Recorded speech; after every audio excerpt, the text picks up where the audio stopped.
Thanks to the support as a channel member, Russ Eddy. Well, we never expected a start like this to the season, did we? Everything is right in the world again, here at home. You're going to do what? Hello and welcome to part 48 of Holiday Home. I'm Kevin. Coming up on today's episode, we have a top of the table clash. That's right. You heard me correctly. A top of the table clash against Valencia B. And then we also play against Yeclano.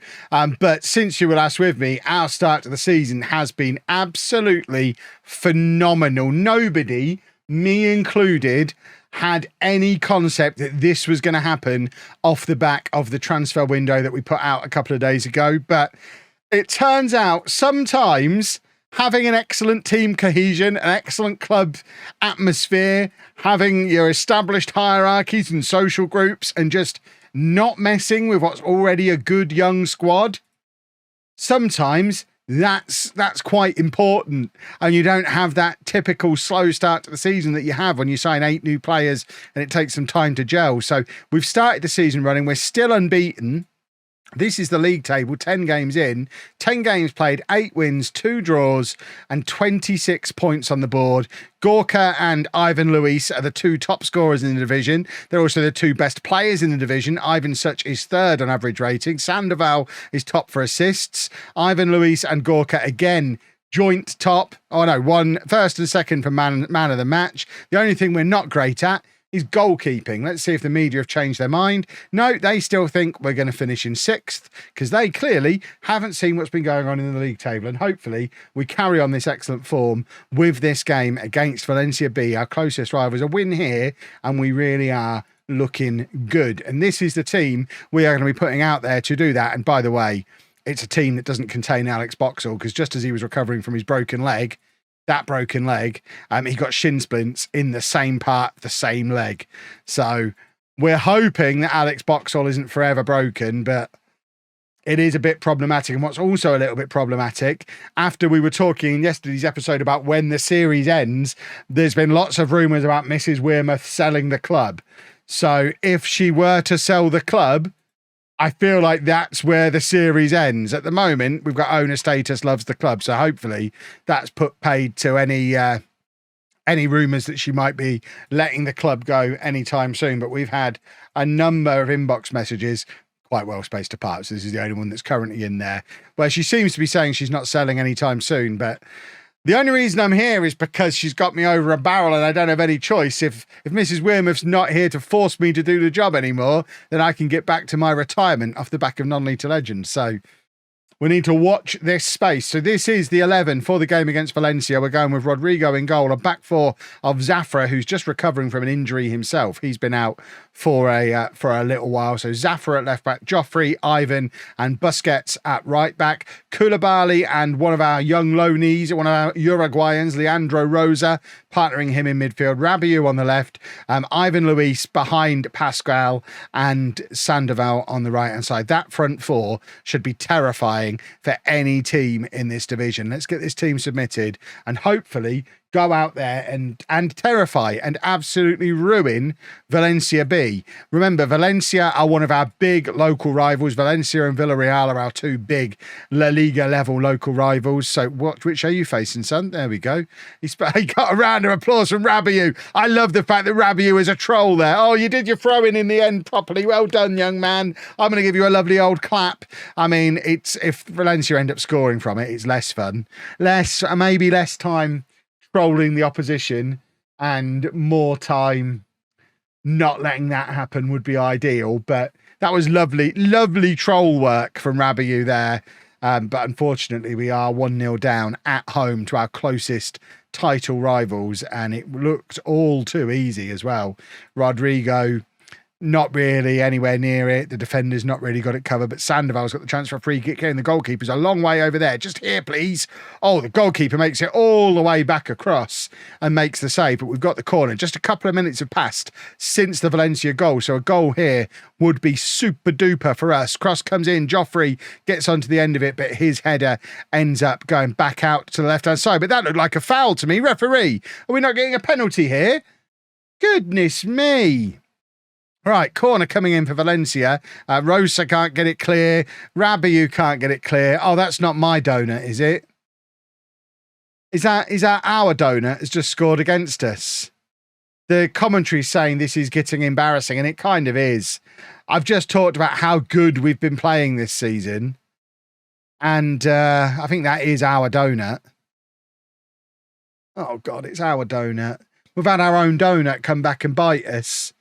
And, yeah, we're 2-0 down at home inside 8 minutes, and we have just not looked with it. This is comfortably the worst we've played all season. I never do this, but I'm going to berate the team because we're better than this. And we need to show that we're better than this. Sandoval with the free kick. We need a goal back here. Ivan at the far post nods it across to Rabiu, who heads it into the crossbar, and that's the closest we've come to grabbing a goal. We need one back before half-time. This is not okay, what's happening here. Obviously, we'd love to have Alex Boxall in that midfield. He is a difference maker, but he's not been fit since the last 6 games of last season. We've gone on this 10-match unbeaten run without him, and we've played against some good teams. So I'm a little bit alarmed. What do we do? Do we go to 2 up top? We've got Ivan, Luis and Pascal both on the pitch. I mean, I don't suppose it hurts to say, go and try something a little bit different. If you go on and attacking, no, and you can, we'll get them both on attacking, but playing slightly different roles. We'll go attacking as well, and we're going to demand more.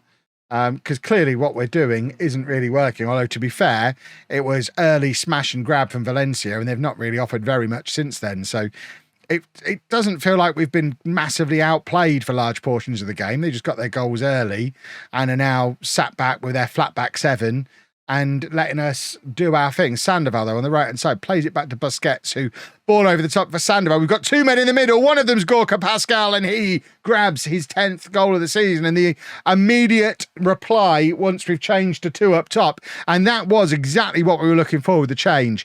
Winger gets in behind, cross comes in, and we've got the 2 of them up against 2 defenders, and they get there first. That's more like it. Lovely, lovely stuff. 2-1, and we're back in this. Can we offer some encouragement, please? Because that was progress. If we can grab an equaliser here, everything's coming back in our direction. No, Ivan Search with the header going over the crossbar, remains 2-1. We would very much like to be able to do another shout, but clearly 10 minutes hasn't expired yet, so we're not allowed to. Right, let's have a look at who we've got and where we've got them. We're going to take him off, bring him on. We are going to take off Zafra, who is just recovering from his injury. Peas can come on for him. And we will also change the midfield, where we've got plenty of options in there, but I think the one we're going to go for is Dan Grocott alongside Koulibaly. We'll leave Ivan Luis on for a little bit longer. If he doesn't do something soon, we've got Fred Steebling on the bench, who can come on for him if needed. There is Peas, though, plays it back to Ivan, and now Ivan to Joffrey.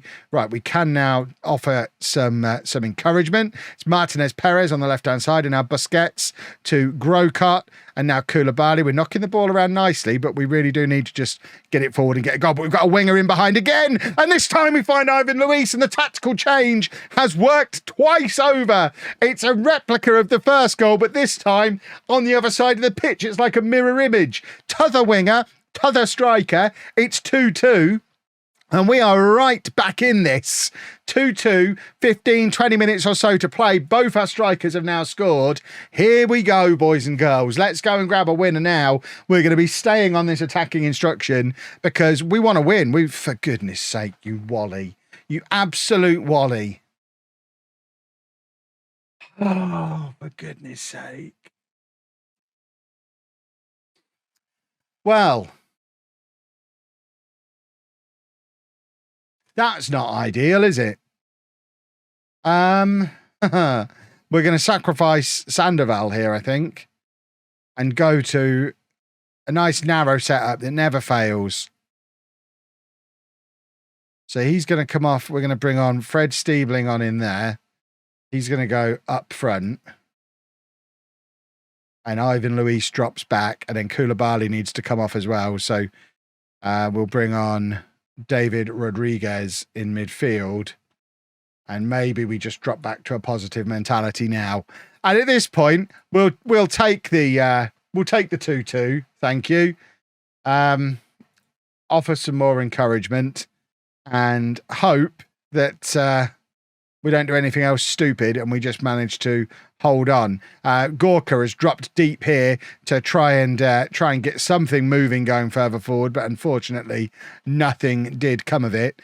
And it's back with the Valencia goalkeeper again, who lumps the ball forward. Joffrey deals with it though, and Ivan Luis nods down to Grocott, now Stiebling to Gorka, and now Busquets out of position at left back, but I mean goes round his man nicely, but then can't pass it to Grocott, and there's the ball over the top, and Valencia have got a man over here. We need Rodrigo to make the save. Actually, we don't, because the shot is pathetic. Lovely, lovely, lovely. Right, can we just have the final whistle now, please, referee? We've just about edged it.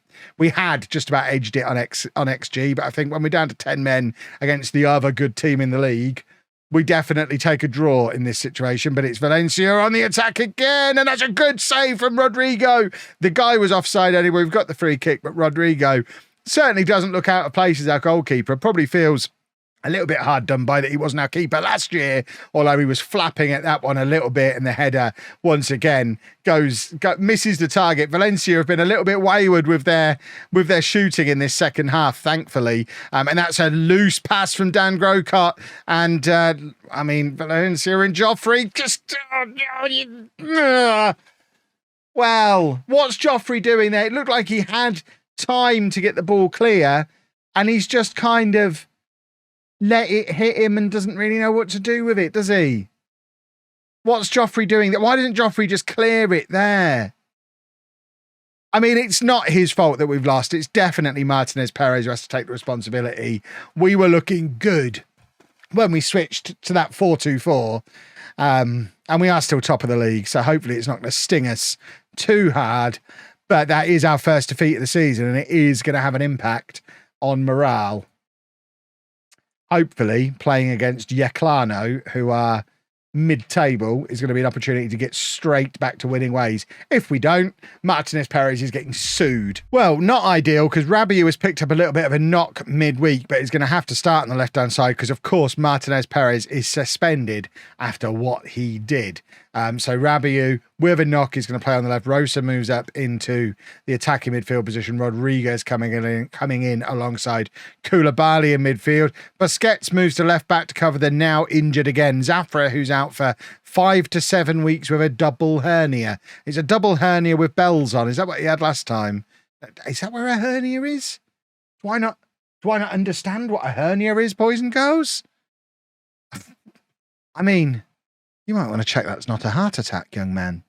But no, it was a twisted. He gets injuries everywhere. This right leg, goodness me, the whole right-hand side of his body is a mess. But yeah, he's now got a hernia below his breastbone, apparently. So Busquets moves to left back. Pease comes in at right back. Galdino dropping back into the defence alongside our Welsh superstar, Llaneza, who's going to play at centre-back. Alex Boxall, fit enough to be on the bench. Please don't break yourself in recovery again. We need a win today, because as it stands right now, I think we have dropped down to second place in the league because Valencia played earlier today. So we need to win to leapfrog back over them, because I'll be pretty disappointed coming into this episode. 5 points clear at the top of the league and unbeaten? If we come out of this episode not top of the league, that is quite sad. And I don't think I would enjoy that very much. So let's have another corner. Let's do a football goal, and let's all celebrate being top of the league again. Rosa with the in-swinging corner. Galdino with his header, but unfortunately goes straight at the Valencia goalkeeper. Quite unfortunate. Still 0-0 as we are about 15 minutes in to this match. Valencia, I can't see the Valencia result from earlier today, which is weird. Maybe they played yesterday? Is there a chance they ground share with the main first team? That seems unlikely.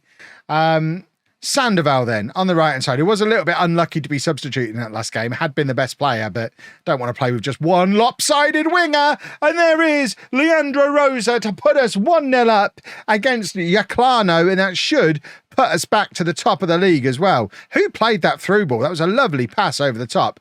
Was it Sandoval? No, Sandoval plays it back to Koulibaly. Koulibaly looks up and just hits a wonderful pass over the top. He really is blossoming in this deep line playmaker role that he's made his own now. And actually, when Alex Boxall is back fit again and Martinez Perez is not getting himself sent off and we want to get Rabiot in the midfield, we're going to have one of those nice problems to have where we've got quite a few good central midfielders that we'd like to play at the same time. I mean, Martinez Perez might need to worry a little bit about his potential future. Maybe his future is just as first substitute on both the right and the left, because if we've got Boxall and Koulibaly in midfield with box to Boxall finally becoming a thing alongside playmaker Koulibaly, then Rabiot can move back up onto the left. Sandoval's obviously our starter on the right, and Martinez Perez can play either side, so it can be first substitute for either of those. So it's, like I say, a nice problem to have. 1-0 up at half-time. We'd obviously like a second goal, because one goal never fills you with a lot of confidence. When you're as prone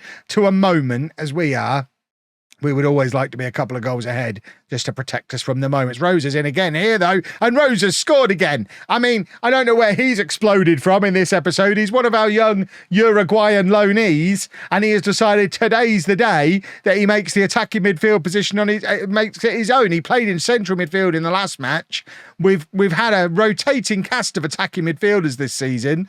Obviously, Ivan Luis has done pretty well there, but also plays up front when Gorka gets rested. Maybe Rosa is making the point that he should be our starter in this attacking midfield spot. No more messing around with him on the left wing or in the central midfield. He's an attacking midfielder, and he's demonstrating it today. And there's Gorka, who's in as well. And unfortunately, his shot isn't quite oomphy enough to make it past the goalkeeper, but we do have an in-swinging corner from Rosa from this right-hand side. We've loaded up the far post and unfortunately can't get a proper connection on it. It comes to Sandoval, who, if he could get that on his right foot, could whip that back into the penalty area, but instead plays it back to Busquets, and the move and the highlight both come to an end. An hour in, then we are back to being absolutely dominant. This is how most of our matches have gone this season, with us being well ahead for possession, for XG, for chances created. We are just looking like a good team, and unfortunately just weren't able to show it against Valencia. Although, to be fair, we did show it in patches. It was just going down to 10 men absolutely wrecked us, because the thing that was working was having that front four. We'd switched to that and had 10 lovely minutes of the front four being brilliant, and then we had to sacrifice two of them because one of them got sent off, and that kind of broke things a little bit for us. But you live and you learn. Maybe next time we keep the wingers on and just have one in the middle in that situation. I don't know. We'd done that for most of the match and it wasn't working, so I figured the change that had made the most difference was having the two central strikers, but as soon as we took the wingers off, they weren't getting any service anyway, so who knows? Rabiot, I mean, I said we are prone to a moment, and there is a moment. Rabiot giving a penalty away that he absolutely doesn't need to give away, and we open the door for Yeclano to make their way back into the game. Penalty makes its way past Rodrigo, and now we go into the final 20 minutes with just a 1-goal lead again. And we're back in Panic Land, and I hate Panic Land. I prefer Relaxation Town. And if we could grab another goal and head back to Relaxation Town, that would fill me with joy. Have we made substitutions in this match? I think we've gone to 80 minutes. What nonsense is this? Where are my substitutions? Ivan Mutt is going to come on. All of my personalised player instructions seem to have disappeared as part of, I mean, this might be a new PC thing. I would have thought they would be saved in the save, but I am still fairly early days of the new PC, and all of the personalised instructions seem to have gone. I added them back in for Gorka, but clearly it's not enough, because Ivan Mutt is supposed to default to an inverted winger on that side when he comes on as well. We're going to take off Koulibaly here. Dan Grocott can come on. Sandoval's going to come off for Fred Stiebling, and hopefully we're making enough changes, keeping enough fresh bodies on there that we can find our way to the finish line. I'm nervy, but there you go. We have made it to Relaxation Town. Lovely, lovely, lovely. Back to the top of the league, and now back to work ploughing through the matches. We did, what, 8-10 matches between this episode and the previous one. We're going to look to get a lot more matches under our belts again. Like I say, we're not messing around this season. We are on the clock now for finishing this save, and we want to get it done. So I think we're going to be well into January, if not beyond, when we come back for the next episode. And fingers crossed, when we get there, we'll still be top of the league. If you've enjoyed that, please make sure you leave a nice big thumbs up on there for me. Subscribe to the channel for daily Football Manager videos. And thank you very much for watching.